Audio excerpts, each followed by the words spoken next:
এলাচি এক মাস আগে কেমন ছিল আর এখন কেমন? এক মাস আগে ৩১০০-৩২০০ টাকা ছিল, আবার 15 দিন ধরে ৩৮০০ টাকা ছিল, এখন একসাথে আবার ৪২০০-৪৩০০ টাকা হয়ে গেছে। আরো বাড়ার সম্ভাবনা আছে। এলাচি কোয়ালিটি আমার ৪৮০০ টাকা আছে, ৪৭০০ টাকা আছে, ৪৫০০ আছে। এলাচির কোয়ালিটি দাম ৪০০০ টাকা আছে। কোন জায়গার এলাচিটা ভালো? এলাচি সবুজটা ভালো, জাম্বু সবুজটা, এটা ৪৭০০-৪৮০০ টাকা চলতেছে মার্কেটে। আর বাকি মশলাপাতির দাম?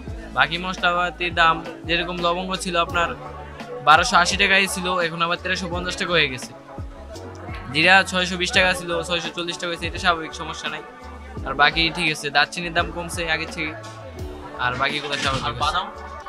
বাদাম, কাজু বাদামের দাম অনেক বাড়ছে। কাজু বাদাম আগে ছিল আপনার ১৩০০ টাকা, এখন ১৭০০-১৬০০ এরকম হয়ে গেছে। আর ভাঙা যেটা আছে এটা আপনার ছিল ১১০০ টাকা, ১০০০ টাকা, এটা হয়ে গেছে এখন ১৫০০-১৫৫০ এরকম।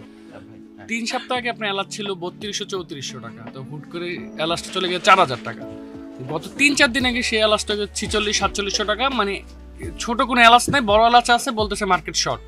মানে মৌলবাজার নাই, আরও কয়েকটা জায়গা আছে যারা সেল করে পাইকারি, তাদের কাছে কোনো এলাচি নেই। এইভাবেই দাম হুট করে বেড়ে গেছে। পার কেজিতে ১৪০০ টাকা, জেসমিন যেটা ১৪০০ টাকা পার কেজিতে বেড়েছে ১৫ থেকে ১৬ দিনের ভিতরে। তো মনোপলি পুরো। হ্যাঁ, এখন মানে বিক্রি মানে এলাচ ছাড়াও যেমন এই যে অন্যান্য যে নাট সামগ্রীগুলো আছে, যেমন কেশো নাটের দামটাও তো হ্যাঁ, কেশো নাটও প্রায় আপনার হচ্ছে ১৭০০ টাকা, ১৬৮০ টাকা ভালো পর্যায়ে যেটা, বা ১৭৫০ টাকা।